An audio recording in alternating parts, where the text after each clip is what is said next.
This meeting that we have called and we have been graced by the Council of Elders officials is a beginning of a long journey towards reclaiming the moral values of our country, restoring family values, and rethinking the future of our country in respect to the content consumed by our children, but more importantly, the conversations that we want to have that are going to base or to be the moral foundation that our country is going to build on, so that as a nation we can make progress.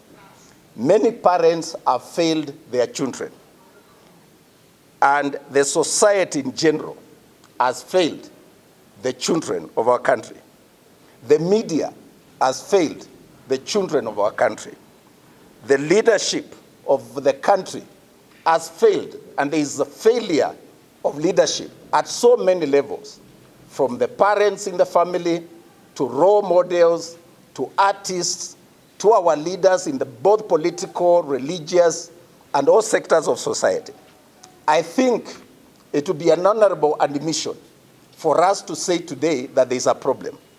And as they say in Kiswahili, penye wazee hapaharibiki neno, that the media is a double-edged sword.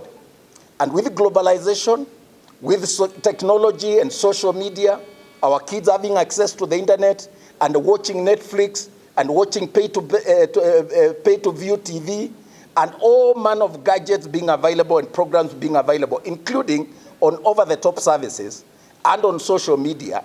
And now with increased political temperature, where even political leaders are standing and inciting people or hurling insults or uttering statements that can be inflaming in nature, we feel the danger is real.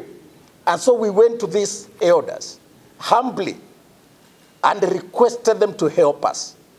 Rather than wield a big stick on the media, rather than go to court with the media, rather than always doing battles and banning this and unbanning the other, we feel there is need to have a national conversation, right from the family level all the way to the top, to see what can we do as a society.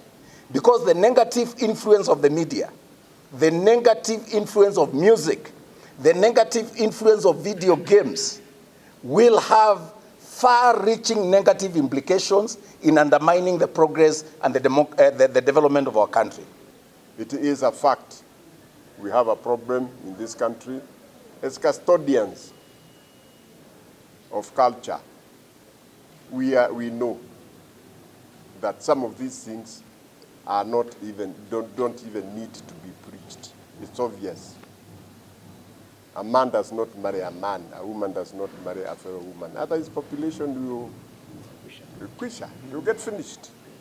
And we know, we understand, the fight is big for these people, because the whole world, especially the Western world, are really backing these people. They call them human rights. I don't think so. It's an religious, it's an African, and it's pugnant. It's not a pleasant thing. But as elders, we are like a lonely voice in the wilderness. We are very few. The elders remaining in this country are very few. And it's only the fourth state that can give us a voice and make sure people hear what we say. This is a very sad affair for this country, because looking at what our children are able to do because of the bad teachings through the media, we are very concerned, very, very concerned indeed. We haven't come here today to say that,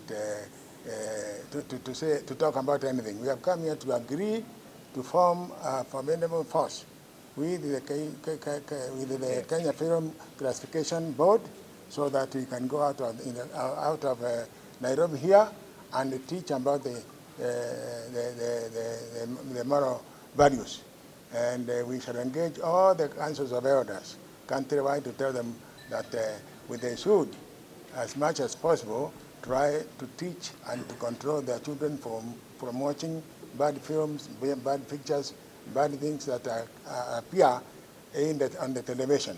I want to pay tribute also to our dear president, because the other day he spoke about it on the local vernacular broadcast and condemned what is happening in the country today.